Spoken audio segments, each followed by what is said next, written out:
திருமாந்தம்குன்று கோவில் வரலாறு. திருமாந்தம்குன்னு பகவதி கோவில் கேரளாவின் பழமையான மற்றும் புகழ்பெற்ற மகாக்ஷேத்திரங்களில் ஒன்றாகும்.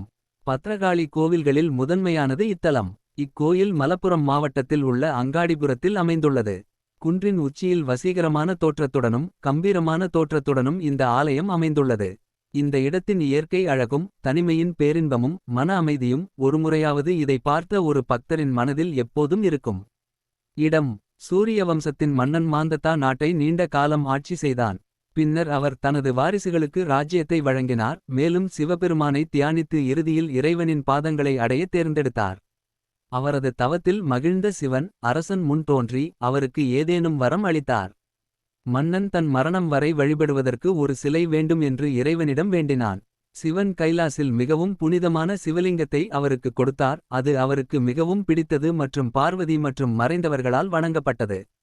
சிவலிங்கத்தை தலையில் சுமந்து கொண்டு மந்தாதா கைலாசத்திலிருந்து கீழ்நோக்கி பயணத்தை தொடங்கி தற்போது திருமந்தம்குன்னு என்று அழைக்கப்படும் மலையை அடைந்தார். மலையின் வடக்குச் சரிவில் படிகத் தெளிவான நீருடன் ஒரு நீரூற்று ஓடியது. காட்டில் பல அழகான பறவைகள் ஒலித்தன. சிங்கம், புலி, யானை போன்ற வனவிலங்குகள் தங்கள் பாரம்பரிய பகையை மறந்து முழு இணக்கத்துடன் வனப்பகுதியில் சுற்றித் திரிந்தன. இப்பகுதியில் பல்வேறு வகையான மரங்களும் செடிகளும் வளர்ந்து வளிமண்டலத்திற்கு இனிமையான வாசனையை அளித்தன. சுற்றுப்புறம் அரசனை கவர்ந்தது. அவரது தலையில் சிலை இருப்பதாக உணர்ந்த அவர் அதை தரையில் வைத்தார். உடனே லிங்கம் பூமியில் சிக்கியது. சிவபெருமான் மன்னனின் மனைவி பார்வதி நீராடச் சென்றிருந்தபோது லிங்கத்தை பரிசாக அளித்தார். பார்வதி வழிபாட்டிற்கு வந்தபோது சிவலிங்கம் இல்லை. விசாரணையில் அவள் வருத்தமடைந்தாள். அது தன் கணவரால் மன்னன் மந்தாதாவிடம் வழங்கப்பட்டது என்பதை அறிந்தாள். அதில் அதிக ஈடுபாடு இருந்ததால் லிங்கத்தை திரும்ப பெற விரும்பினாள். அவள் அதை திரும்ப பெற முயற்சிப்பதில் தனக்கு எந்த ஆட்சேபனையும் இல்லை என்று சிவா அவளிடம் கூறினான். பார்வதி பத்ரகாளியையும் பல பூதங்களையும் விரைந்து வந்து மன்னனிடம் இருந்து சிவலிங்கத்தை மீட்டுத் தர முன்வந்தார். பூதப்படையுடன் காளி திருமண்டலத்தின் வடக்குச் சரிவை அடைந்தார். மந்தநாதரால் நிறுவப்பட்ட லிங்கத்தின் பிரகாசம் மிகவும் அதிகமாக இருந்தது. அது காளி மற்றும் பூதங்களின் கண்களை திகைக்க வைத்தது. மேலும் அவர்களால் மலைகள் மேலே செல்ல முடியவில்லை. எனவே மலையடிவாரத்தில் இருந்து ஆயுதங்களை வீசத் தொடங்கினர். மாந்தத்தாவில் கலந்து கொண்ட துறவி நிராயுதபாணியாக இருந்தார். ஆனால் தங்களிடம் இருந்த பொருட்களைக் கொண்டு தங்களை தற்காத்துக் கொள்ள முயன்றார். இவற்றை பாதுகாக்க போதிய அளவு இல்லாததால் ஏராளமாக கிடைத்த தங்களின் புல்லுருவிச் செடிகளிலிருந்து அட்டாங்கா கொட்டைகளை பறித்து எதிரிகள் மீது வீசினர். சிவபெருமானின் சக்தியாலும் மாந்தாவின் மந்திர சக்தியாலும் கொட்டைகள் உடனடியாக அம்புகளாக மாறின. காளியும் அவளது பூதங்களும் அவர்களை எதிர்க்க முடியாமல் 15 நாட்கள் சண்டை நீடித்தது. துலாம் மலையாள மாதம் முதல் அமாவாசை தினத்தன்று பந்திரடி பூஜைக்கு முந்தைய மதியத்தில் அட்டங்கை ஏறு என்ற பழங்கால வழக்கம் மாந்தத்தாவுக்கும் காளிக்கும் இடையிலான புராணச் சண்டையை குறிக்கிறது. தோல்வியை எதிர்பார்த்த மகாமாயா தன் விஸ்வரூபத்தை எடுத்தாள். அவள் ஒரு காதில் யானையும் மற்றொன்றில் சிங்கமும் காதணியாக இருந்தது. இந்த வடிவத்தை கண்ட துறவிகள் உணர்வற்று கீழே விழுந்தனர். இந்த வடிவில் மகாமாயா மலையுச்சியை அடைந்தபோது மந்தாதாவும் உதவியற்றவராக இருந்தார். சிவலிங்க காளியை பலவந்தமாக கைப்பற்ற முயன்றார். இந்த போராட்டத்தில் லிங்கம் இரண்டாக பிரிந்தது. அதிலிருந்து எழுந்த ஜோதிகளில் திரிமூர்த்திகள் பிரம்மா, விஷ்ணு மற்றும் சிவன் மற்றும் பார்வதி அந்த இடத்தில் தோன்றினர். இந்த சிலை எனக்கு மிகவும் பிடித்தமானது என்று பார்வதி மாந்தத்தாவிடம் கூறினார். இன்னும் என் கணவரின் விருப்பத்திற்கு மாறாக அதை உங்களிடமிருந்து பறிக்க நான் விரும்பவில்லை. அதிலிருந்து பிரிவது எனக்கும் கடினம். அதனால் நான் அந்த லிங்கத்தில் பிரவேசித்து இங்கு நிரந்தரமாக இருப்பேன். என் மகள் காளி என்னிடமிருந்து வேறுபட்டவள் அல்ல. உண்மையில் அவள் முதலில் இங்கு வந்தாள். அவளையும் வடக்கு நோக்கி என் அருகில் நிறுவி எல்லா பூஜைகளும் திருவிழாக்களும் செய்யட்டும். அதே பார்வதி சிலைக்குள் மறைந்தாள். இந்த தலமே ஸ்ரீமூலஸ்தானம் ஆகும். இங்குள்ள சிவலிங்கம் இன்னும் பிளவுபட்ட நிலையில் உள்ளது.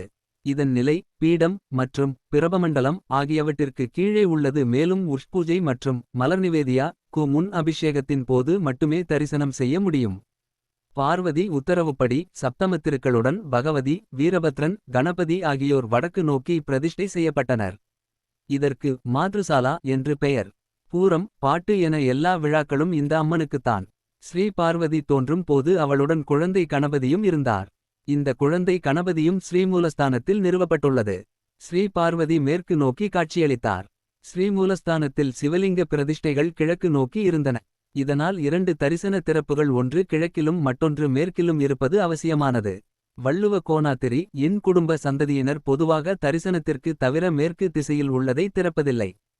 இங்கு வாசலின் இருபுறமும் 2 திறப்புகள் உள்ளன. இதன் மூலம் மற்ற வழிபாட்டாளர்கள் தீட்சை தரிசனம் செய்யலாம். ஆனால் சமீபகாலமாக கட்டுப்பாடுகள் மாற்றப்பட்டுள்ளன. ஒவ்வொரு பூஜைக்கு பிறகும் பக்தர்கள் கடவுளை தரிசனம் செய்வதற்காக சிறிது நேரம் கதவு திறந்தே இருக்கும். மாந்தாதா பல வருடங்கள் திருமாந்தங்குன்னுவில் தியானத்திலும் தபசுவிலும் கழித்தார். கடைசியில் தான் இவ்வுலகை விட்டுச் செல்லும் நேரம் வந்துவிட்டது என்று தெரிந்தது. 2 பிராமணர்கள் அங்கு வந்தபோது கோவிலை சரியான பராமரிப்பு மற்றும் பராமரிப்புக்காக ஒருவரிடம் ஒப்படைக்க நினைத்தார். மந்தாதா அவர்களிடம் தனது விருப்பத்தைக் கூறி பூஜைகள் செய்வதற்கான வழிமுறைகள் அடங்கிய கிரந்தத்தை அவர்களிடம் கொடுத்து சன்னதியை அவர்களிடம் ஒப்படைத்தார். பின்னர் அவர் குக்ஷிபரகாட் என்று அழைக்கப்படும் காட்டிற்கு ஓய்வு பெற்றார் மற்றும் தனது யோக சக்திகளால் இந்த மனிதர்களின் உலகத்திலிருந்து தன்னை விடுவித்தார். இந்த காட்டை சுற்றி வந்து வழிபடும் பக்தர்கள் வளரும் செடிகளில் இருந்து ஒரு இலையை எடுத்து அதை மிகவும் மரியாதையுடன் முடியில் வைத்திருப்பார்கள். இந்த பகுதி இன்னும் பாதுகாக்கப்பட்ட காடு. 1959ஆம் ஆண்டு நடத்தப்பட்ட தேவபிரஷ்னாவில் இங்கு மாந்தாவின் சிலையை நிறுவி பூஜைகள் செய்ய வேண்டும் என்று காணப்பட்டது. ஒவ்வொரு மலையாள மாதமும் பூஜைக்கு முன் கோவில் பூசாரிகள் மாந்தத்தன்று மிதுனத்தில் சித்திரையில் ஆண்டுதோறும் நடைபெறும் பூஜை சிறப்பு வாய்ந்தது. கோயிலை பராமரிக்கும் பொறுப்பில் ஒப்படைக்கப்பட்ட 2 பிராமணர்கள் ஒருவர் சிலையைச் சுற்றியுள்ள காட்டை சுத்தம் செய்தார். எனவே கட்டில்லமுட்டம் என்று அழைக்கப்பட்டார். மற்றவர் பிரதிஷ்டைக்காக பந்தல் தயார் செய்து பந்தலக்கோடு என்று அழைக்கப்பட்டார். திருமாந்தங்குன்று கோவிலின் தந்திரி இன்னும் இந்த 2 குடும்பங்களின் வம்சாவளியாக இருந்து வருகிறார். அவர்களுடன் இருந்த நாயர் காரியஸ்தனுக்கு சத்தத்துமரர் என்ற பட்டம் வழங்கப்பட்டு கோயிலில் சங்கு ஊதினார். மன்னார்மலா ராஜா என்ற பட்டத்தை வைத்திருந்த வள்ளுவநாடு ராஜாவின் துணைத் தலைவனாக இருந்த வடக்கரை ஸ்வரூப ராஜாவுக்கு நம்பூதிரிகள் செய்தி தெரிவித்தனர். அவர் உடனடியாக அந்த இடத்திற்கு விரைந்தார். மலையின் அதிபதியைக் கண்டு அம்மன் எழுந்து அவரை வணங்கினார். மூவுலகையும் ஆதரிப்பவளாகிய தேவியின் இந்த பணிவு ராஜாவை வெட்கத்தால் கண் சிமிட்டச் செய்தது. தேவியிடம் வேண்டினார், அவனை ஒரு மகனாக பார். பின்னர் அவர் ஒரு யானையை தேவிக்கு அளித்து அதன் நிழலில் நின்று பின்பக்கத்திலிருந்து வணங்கினார். அவரது வழித்தோன்றல்களும் இதே நடைமுறையை பின்பற்றினர். இப்போதும் கூட மன்னார்மலை ராஜாவுக்கு திருமாந்தங்குன்று பகவதியை நேரடியாக தரிசனம் செய்ய அனுமதி இல்லை. கோயிலின் கட்டுப்பாட்டை எடுத்துக் கொண்ட முதல் வல்லவராஜா அதன் பராமரிப்பு மற்றும் பராமரிப்பை உள்ளூர் நிலப்பிரபுக்களான 8 வீட்டில் அச்சன்ஸ் அவர்களிடம் ஒப்படைத்து அவர்களை நம்பும்படி செய்தார். எருகலிகார நாயரை கவுடைய நாயர் ஆக்கினார். ஸ்ரீமூலஸ்தானத்திற்கு மேற்கூரை இல்லை. இது காவு இருந்ததற்கான சான்று. மாத்ருசாலையின் சுவர்களில் உள்ள ஓவியம் இந்த புராணக்கதைக்கு வெளிச்சம் தருகிறது. சுசீந்திரம், புண்டரிகாபுரம், வைக்கம் மற்றும் குருவாயூர் ஆகிய இடங்களில் சுவர் ஓவியத்துடன் கிடக்கும் இந்த ஓவியங்கள் 1944ஆம் ஆண்டு வரையப்பட்டவை.